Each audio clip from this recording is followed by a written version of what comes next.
So Hearthstone Legendary Series, we have a very special segment to bring to you guys. We're trying to improve the show in any way we can, and one of the ways we want to, help improve some of the flow and break up. Excuse me, I always do this every time I come back from break. Sludge Belcher. I am the slime to the Sludge Belcher. Let's be real here. You are the sludge, of course. Yes, indeed. We wanted to improve the flow of the broadcast a little bit with an interview with some players. Now, I know people are always wondering about what they think about the metagame and some of the cool stuff that's going on, or even maybe about some of their favorite matches thus far. And we have joining us two players from Dignitas. We have Blackout, the team captain, and we have Green Sheep, who also plays top 16 at BluesCon World Championship, as he did get stopped in the first round, but he was also a great showing for, I believe, the 16, 17-year-old. And I think they're live with us on the line. Can you guys hear me? Yeah, Loud and clear. Great. We have two Brits and two Americans. What could possibly go wrong? So, guys, first I want to talk about why is NA so much better than EU. Can you answer this? Yeah. Wow. All right. Well, actually, I was gonna toss out a real question, and I blanked out. So we'll actually move on from this point. Don't worry. Don't have to answer that. I'm just messing, guys. The troll is strong. So the first question is, how you guys have been enjoying GVG so far? What do you guys think of the meta game? I'll start with you, Blackout. I want Dr. Boom to die in a fire, basically. Yeah, I don't know. It just seems like every game you're just playing against two BGH, and then the game where you get the two BGH, you play against Undertaker. So, like, ladder isn't fun. Tournaments are way more fun because like more than just one archetype's viable now. Like Miracle and Miracle used to warp the meta a lot, and now it doesn't anymore. And like, so a lot more's viable. Like Paladin. Like, Paladin won't be viable in the old Miracle meta, because just board clear every turn, so, yeah. Sure. How about you, Green Sheep? Well, I think GVG's changed a lot, especially in tournaments. Like, when I'm playing against Warlock when I'm mostly against Warlock, I don't know what they're playing. Sometimes I think it's like Zoo or Handlock, but now since Doc One made that, like, new, like, control Warlock deck, I just don't know what will come out of Warlock, because even today I've been playing in like weekly tournaments, and then I played against like some version that was just basically like spell power Warlock, and it just beat me like 2-0, and I just lost the tournament. I was like, what just happened? Some random type of Warlock just beat me, just because GVG came out. Yeah, sure. TJ, you had a question about what they thought about the ESL format, so go ahead. Yeah. What do you guys think of the ESL format, especially compared to the Last Hero standing format that's more popular for tournaments? Which one do you like better, and why?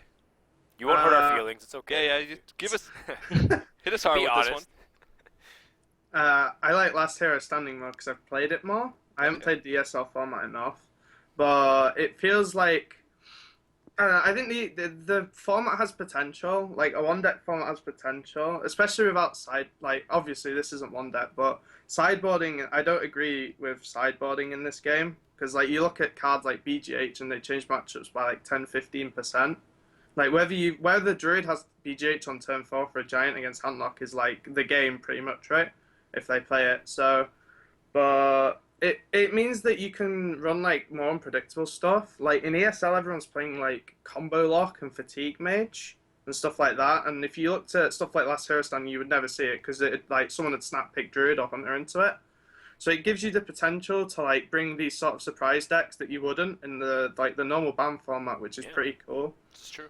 But yeah, I don't know. I just like consistency because I've played it more, but I would need to play the ESL format more.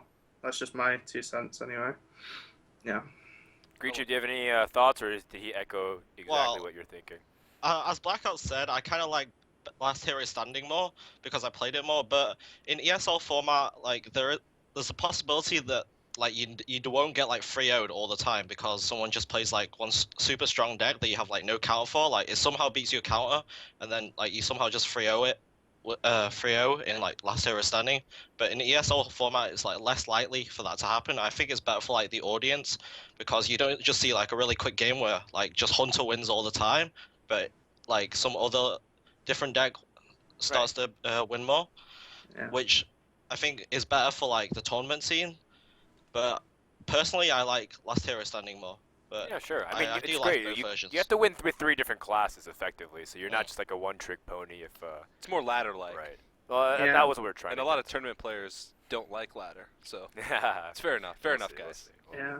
Don't put words in their mouth. Just yet. Well, I want to also transition to ask you about your new teammate. Chalky also recently joined Dignitas. Can you tell us about how that transpired and what he brings to the team specifically? Blackout, you're the captain, so I'm going to ask you this. Well, I mean, obviously, I've been friends with Chalky and like practiced with him for like way over maybe 6 months now. So I think a lot of people it seemed pretty obvious that he was going to join, especially because we were looking for more players. And yeah, I don't know. Chalky's probably for me the best hunter player in the world, like by far and away. Whoa. And probably the best aggro player. The way he thinks about the game compared to just the mentality of forcing them to have it every single turn is like something that I was like, it takes you by surprise when you're more used to playing like the just lateral stuff like Druid, where it's like play minion and then kill them on turn 9, right? Mm-hmm. You gotta like think about. And I remember when I was talking with him about Face Hunter, and he was like explaining to me, and he was talking about stuff like 5 turns ahead, and like you would never think about this normally with Face Hunter, and you're like on turn 2, you're thinking about if they have lore on turn 7 and stuff like that in the Druid matchup, and it was crazy. So it was, yeah. We have like a practice group right now with the Fnatic guys, and we have like a spreadsheet. It's like 13 pages, I think. Dang. Of Wow. like. Every deck, every matchup percentages, every mulligan guide for every single deck, player like what people are playing in tournaments, like certain players with tournaments coming up and stuff, and then you can like cross reference like what people are playing, and you can sort of get an accurate estimation of the meta. Really and cool.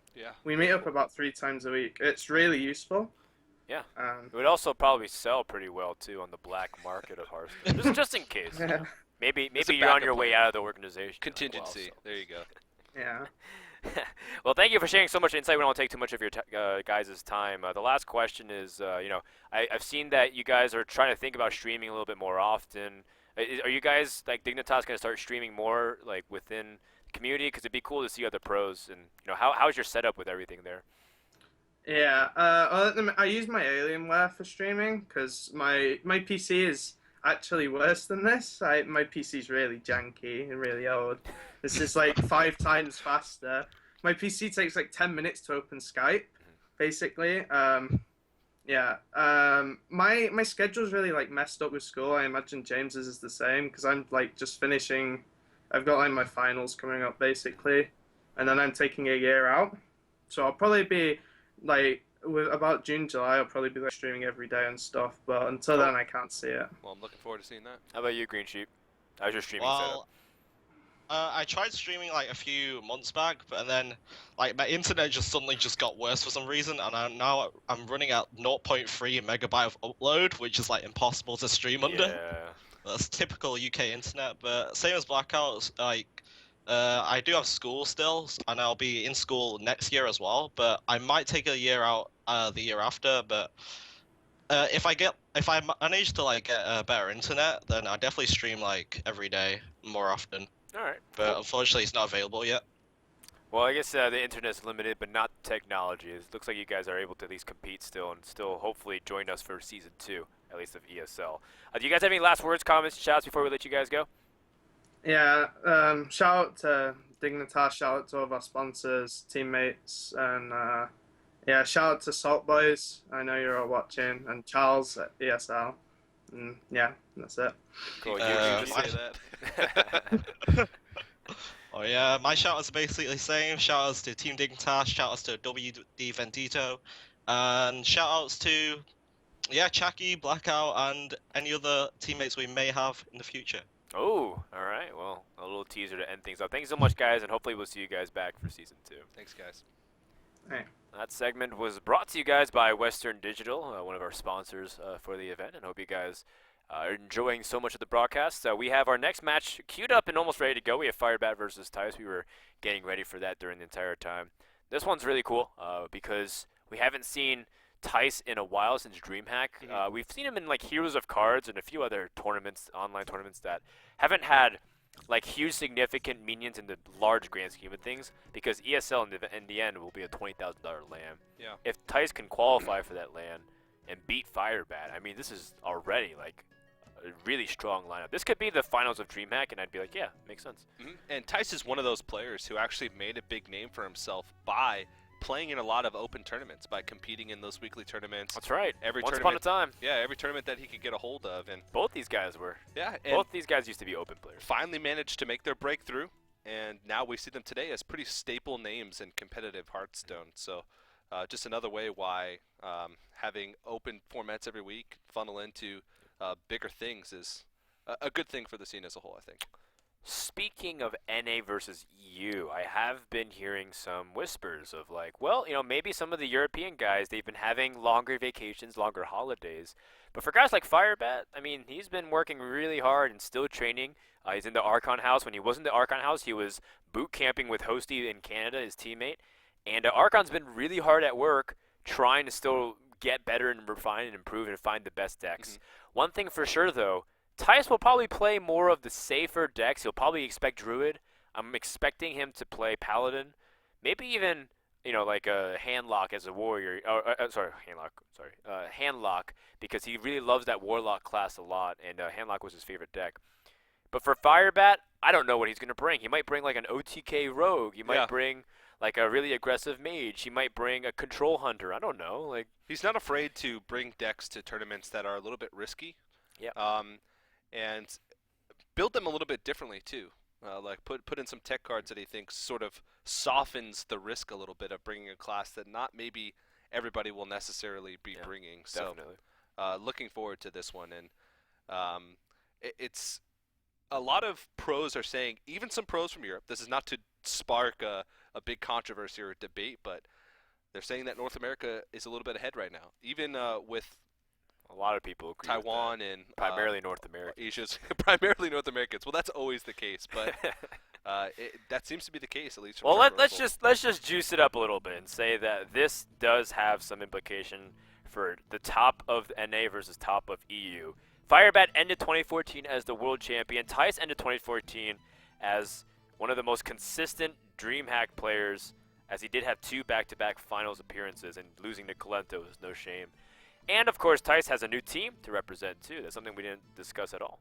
Yeah, Nylum was announced, I think, last week. It was not that long ago. So a new team with Life Coach and RDU. RDU, yeah. Sorry. And Lothar. And Lothar as the captain, I Founded and owned by Kungin. Yeah, which was a little bit interesting. He was actually a pretty popular name at the beginning of competitive Hearthstone because he got out early with streaming and stuff. Yeah, he's a well-known WoW player. Well-known WoW player, yeah. He was the GM of Nylum back in their raiding days, and before that of another guild, which is escaping my name, but it goes way, way, way, way back. I didn't do much WoW. I kept up. Yeah. I kept up. I feel like one of those kids that's just like never got a tattoo. I'm like, yeah, I didn't play WoW. Not many people They're like, get tattoos. oh man, good for you. Yeah. Because they're like, they had to, like for them, it's like that's 4 years of their life that they can't ever get back. You know, it's like yeah, I played WoW. People are so everyone, sad like, about it too. Begrudgingly moans along with them. I'm like, guys, Yeah. it's a support group. It's like a poor choice that they made in their life. Hey, I still play WoW. I'm like, yeah, my body's clean. I haven't played WoW. Haven't gotten my ears pierced for a tattoo. Figuratively speaking, I'm still getting tattoos. Oh yeah, I see what you did there. Well, let's take a look at the first match here. We have Druid versus the Handlock. Now remember, Ramp Druid is definitely in vogue, but Handlock is still very strong if brought to the right scenario. And I was saying, like, I don't think I've ever seen Thijs play Zoo. He always plays Handlock if he brings a Warlock. It's his favorite. It's one of his favorite decks. Yeah. This and the Druid. This would be a format though where bringing Zoo could be of benefit to you. Some players have surprised us in the past where we almost said, oh, it's pretty likely that they'll pick Handlock, and then they picked Zoo. Yeah. Look at his hand too, by the way. Nourish and Wild Growth. And Thijs, he's going to be playing Handlock, and Firebat is well tuned to this. And, well, he's going to have a pretty ridiculous time ramping into big threats. By the time Handlock gets to the point where it might drop a legitimate threat, he's going to be dropping big threats too. Yeah, it's pretty much ramp deck versus ramp deck here. And just all depends on if they'll have the cards or the answers to be able to deal with the big threats that are going to be played.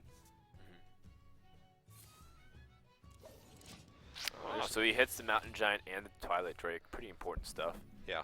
It's important to have the Mountain Giant. Well, actually, both of them have pretty significant counters from Druid.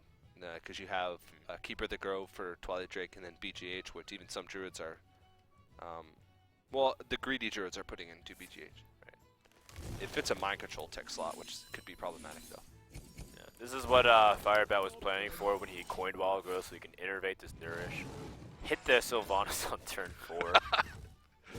Which is just nuts. Actually, turn 3. Yeah, it'll be right? turn 3 since he was on the coin, yeah. Wow, turn 3 Sylvanas. That's nuts. And of course, it preemptively answers any threat that comes out, which 3 of them are there. I have no time for games. And if it survives an extra turn, Kel'Thuzad is in the hand as well, which could provide some crazy, crazy value. Well, then what do you do? Just Twilight Drake it up? I think Twilight Drake answers it the best because you're not giving him a creature unless he's gonna like wrath his own Sylvanas for 1 or something. Well, Well, I don't know if that's the case here. Okay. I don't know if you want to take that Drake, because if you do, you're only getting a 4 health Drake, too. Mhm. But having it as a 4/4, yeah, I think you can challenge a little bit better this way. yeah, and this opens up opportunities for Kel'Thuzad value next turn, whereas this turn you'd be getting rid of your Sylvanas without I being like able it. to do that. I like it. I like not attacking here. It just plays directly into the fact that he doesn't want his opponent to get lower from Molten Giants, and he recognizes that he needs to pace himself for sure. Like, if he's trying to rush, he doesn't have combo, he can't kill. This is going to be a very long game. Yeah. Oftentimes, this matchup specifically gets into a war of attrition. Yeah, you just need to outvalue and outboard. Yeah. You're not going to burst him down, especially with the Nourish. We can almost guarantee that Firebat is not running either piece of combo. Not a single one. All right. Well, this turn is a little awkward. It's usually a case where you just tap and play Mountain Giant because you can have that extra mana. This could be Yeah. a now, very big turn. Now a Giant will go to... Oh, wait. Never mind. Sylvanas and Kel'Thuzad interaction for the win. Wow. Yeah, he can just kill the Giant here. He'll steal the Drake. Steal the Drake.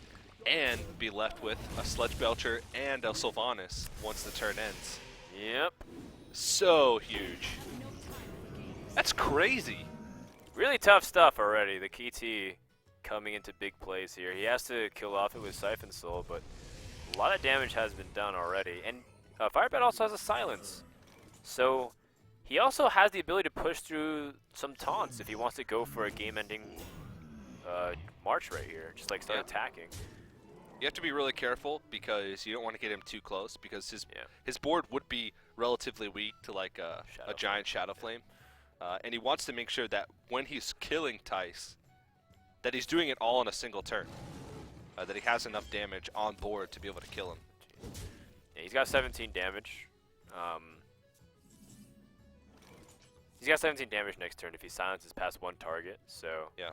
16 health is okay. It's still like high enough that he has the Molten Giant plus taunt. And Thijs looks like he might end up dying if he doesn't do something drastic like the heal bot. But the heal bot doesn't have a good follow-up. He might even just have to Siphon Soul the Sylvanas. That is a possibility too. Siphon Soul Sylvanas keeps him alive. Because it's still going to be a liability here. He doesn't have a silence in his hand. Right. And so if he plays something on the board, then it's just an opportunity for him to just lose. And Okay, Twilight Drake taunt. that's it. That means he's dead. The Yeah. silence just pushes it through. He needed to heal, not defend. Yeah. Wow. Yep. That was a very one-sided game. Druid's really strong. I mean, it's one-sided only because Thijs couldn't read the hand, but if he had the tools to drag out the game a little bit longer.